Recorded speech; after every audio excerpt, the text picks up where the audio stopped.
حدیثیں لکھنے بیٹھا.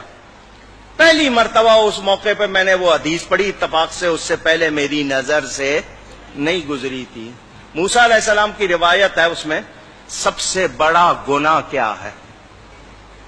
سب سے بڑا ہم سمجھتے ہیں کسی کو قتل کر دینا, غیبت کر دینا, زنا کر لینا, شراب پی لینا ہے, ہم تو اس کو سمجھتے ہیں. اس حدیث میں تھا سب سے بڑا گناہ یہ ہے ماں باپ بلائیں اور میں کہہ دوں میرے پاس ٹائم نہیں ہے. یہ سب سے بڑا گناہ. اور ہم نے یہ کتنی بار کیا ہوگا؟ ہم تو آرڈر چلاتے, ماں کو کہہ دیں گے صبح اتنے بجے مجھے ناشتہ چاہیے, میرے کپڑے چاہیے, میرے دوست آ رہے ہیں, یہ پکنا چاہیے. ماں یہ نوکر ہے.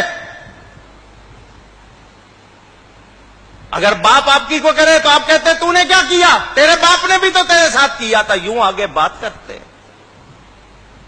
یہ گھروں میں خرابیاں اسی لیے آئی ہیں کہ تربیت, پہلے جوائنٹ فیملی گھر مل کے رہتے تھے, دادا دادی نانا نانی سکھاتے تھے. اب الگ رہنا سکھانے والا ہو گیا ٹی وی, کیبل, کیا سیکھو گے؟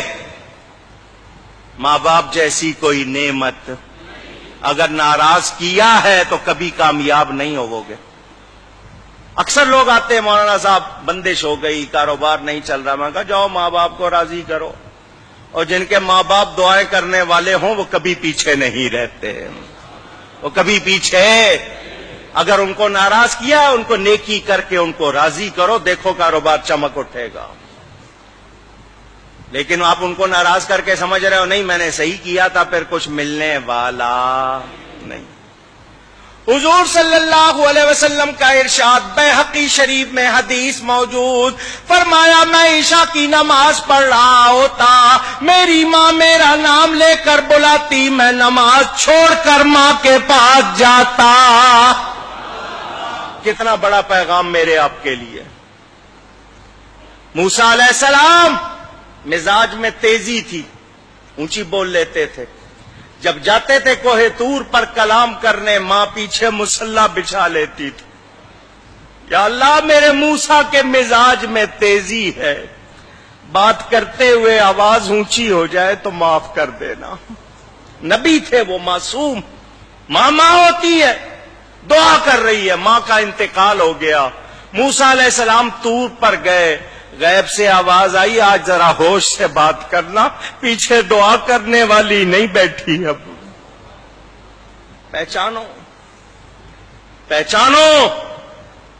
ہمارے گھروں میں بے برکتی اسی لیے ہے کہ ہم نے ماں باپ کی قدر بلا دی.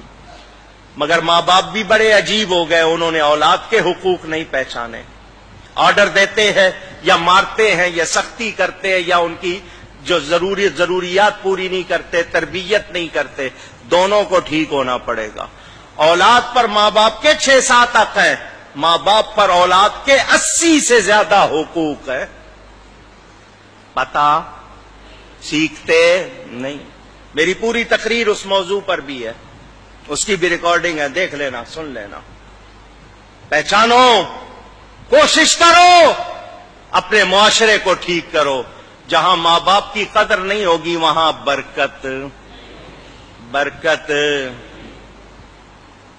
کتنے واقعات ہیں, عجیب واقعات. یہ واقعہ میں نے آپ کو کئی مرتبہ سنایا ہوگا, ایک بار پھر سن لو. موسیٰ علیہ السلام جا رہے ہیں, لمبا سفر ہے.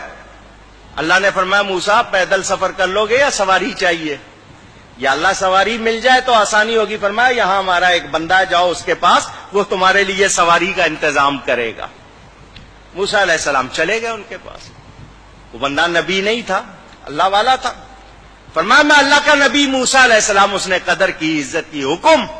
فرمایا میں نے سفر کرنا, مجھے سواری چاہیے. اس نے بادل کو اشارہ کیا, اس بندے نے, بادل نیچے آ گیا. فرمایا اس پر بیٹھ جائیے, جہاں کہیں گے پہنچا دے گا. موسیٰ علیہ السلام نبی ہیں, نبی کے ذریعے اس کی شان دکھانی تھی اللہ نے, نبی کی زبان سے لوگوں کو پتا چلے. موسیٰ علیہ السلام بیٹھ گئے اس پر. بادل جب اونچا ہوا, یا اللہ اس بندے کو یہ کمال کیسے مل گیا؟ اللہ نے فرمایا موسیٰ اس نے اپنی ماں کی بڑی خدمت کی, اپنی ماں کی بڑی خدمت کی. اس کی ماں نے ایک دعا دی تھی. اس کی ماں نے کہا تھا یا اللہ میرے بیٹے نے میری کوئی بات نہیں ٹالی, تو اس کی نہ ٹالنا. اس نے میری کوئی بات کبھی ٹالی نہیں, تو اس کی نہ ٹالنا. بس ہم اس کی ماں کی دعا کی وجہ سے اس کی ہر بات کو پورا کر دیتے. اندازہ کرو. ماں باپ کی قدر پہچانو. اگر وہ وفات پا گئے ان کے لیے نیکی کرو, ہر دعا میں ان کے لیے نیکی کرو. جو صدقہ دو ان کی طرف سے دو, تمہیں بھی ثواب ملے گا, تمہارا ثواب کہیں نہیں جائے گا, ان کی روح خوش ہو جائے گی.